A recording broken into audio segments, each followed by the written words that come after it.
SS. Rajamouli की जो upcoming movie आने वाली है, जिसमें महेश बाबू और पृथ्वीराज होने वाले हैं, उसको लेकर के खबरें जो है वो चर्चा में बनी हुई हैं और ये चीजें जो है वो कहीं न कहीं लोगों को एक्साइटमेंट भी कर रही है और कहीं न कहीं बोल रही है कि ये कहीं न कॉपी तो नहीं है। जैसे कि इस इमेज में आप देख सकते हो कि पृथ्वीराज का जो कैरेक्टर है, वो आपको क्रिस 3 के काल के कैरेक्टर से भी मैच खाते हुए नजर आएगा और स्पाइडरमैन के डॉक्टर ऑक्टोपस के भी। तो इसको लेकर के फैंस का स्पेक्युलेशन जो ये रहा है ना कि भाई ये कहीं न कहीं कॉपी है या फिर आप इंस्पायर्ड है। देखो एस.एस. राजामौली के बारे में मैं एक बात कहना चाहता हूँ कि जो उन्होंने बनाया है और जो उनकी फिल्में रही है, आपको फिल्म रिलीज होने से पहले कुछ ना कुछ कहीं ना कहीं से आपको कॉपी और इंस्पायर ही नजर आएगा। जैसे कि मैं बात किया जाए जिस तरीके से ट्रिपल आर की ही बात किया जाए, मगधीरा की बात किया जाए या फिर बाहुबली की बात किया जाए, एस.एस. राजामौली खुद इस बात को एक्नॉलेज करते हैं ना, मैं इंस्पिरेशन लेता हूँ, मैं हर एक फिल्मों से, हर एक फिल्मों के डायलॉग से, अच्छी चीजों से मैं इंस्पिरेशन लेता हूँ और उसे मैं और बेहतर करने की कोशिश करता हूँ। और ये चीज फिल्म देख करके आप बिल्कुल 110% जो है वो इस बात को मानोगे भी कि एस.एस. राजामौली ने जो बातें बोली है उस पे वो खड़े उतरते नजर आते हैं। जैसे कि आप देखोगे कि बहुत सारे जगह बहुत सारी चीजें एस.एस. राजामौली ने दूसरे फिल्मों से इंस्पिरेशन ली है, लेकिन जब आप उस फिल्म को देखते हो ना तो आपको लगता नहीं है कि ये पूरी की पूरी तरीके से छापी हुई है या फिर चोरी की गई है, बल्कि उसमें आपको कहीं ना कहीं इनहेंस वर्जन ही देखने को मिलेगा। जैसे कि एग्जाम्पल बोलूं, पिछली ही फिल्म एस.एस. राजामौली की ट्रिपल आर में रामचरण का कैरेक्टर का ही बात किया जाए तो कहीं ना कहीं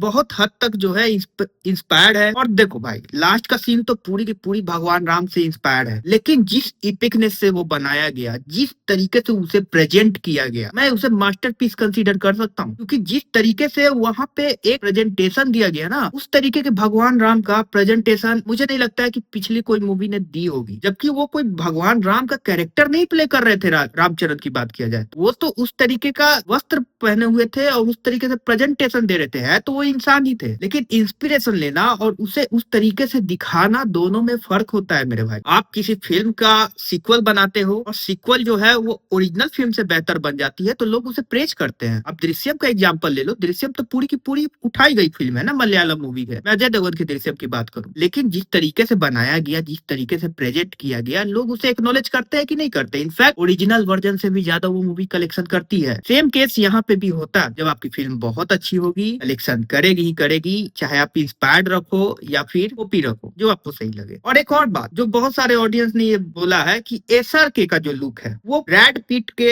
F1 लुक से बहुत ज्यादा मैच खा रहा है। मैं जो राजामौली सर के बारे में जो बातें बोली है वो पे आप लोगों हो सकता है कि आप लोग कहीं हद तक सही ठहरो, कहीं हद तक जो है वो बात आपकी भी सही हो सकती है, लेकिन जब आप ये बात बोल रहे हो ना, यहाँ पे तो बिल्कुल ही बेसलेस है। यहाँ पे आपका कोई तर्क नहीं है, बस इतना ही तर्क है कि आप किसी पर्टिकुलर स्टार के फैन हो और एसआरके की हेटर हो। क्योंकि जब आप हेट करते हो तो आपको पता ही नहीं चलता है कि आप किस चीज पे हेट कर रहे हो, और यहाँ पे साफ नजर भी आती है। जैसे कि मैं एग्जांपल के लिए बोलूं कि आप बोल रहे हो ना कि यार ये एसआरके का लुक है, अब आप बोल रहे हो कि यार ये लुक जो है वो पूरी तरीके से ब्रैड पिट के लुक से कॉपी किया गया है, ड्रेसिंग सेंस पूरी कॉपी है। तो फिर भाई डियर जिंदगी में या फिर एसआरके की पिछली फिल्म में सेम टू सेम यही लुक था, वो किसकी कॉपी थी? यानी ब्रैड पिट ने एसआरके का कॉपी किया? अबे नहीं भाई, शिवाजी द बॉस से लेके पुरानी फिल्मों उठा लो यार, ये एक आइकॉनिक कल्ट ड्रेस है जिसे साल दर साल जो है एक्टर अपने हिसाब से पहन करके अपना एक स्क्रीन प्रेजेंस दिए हैं। इस बात पे डिबेट होना भी नहीं चाहिए। डिबेट अगर ये रहता कि हाँ ये एसआरके का जो लुक है वो कहीं ना कहीं से कॉपी है, कहीं ना कहीं से इंस्पायर्ड है,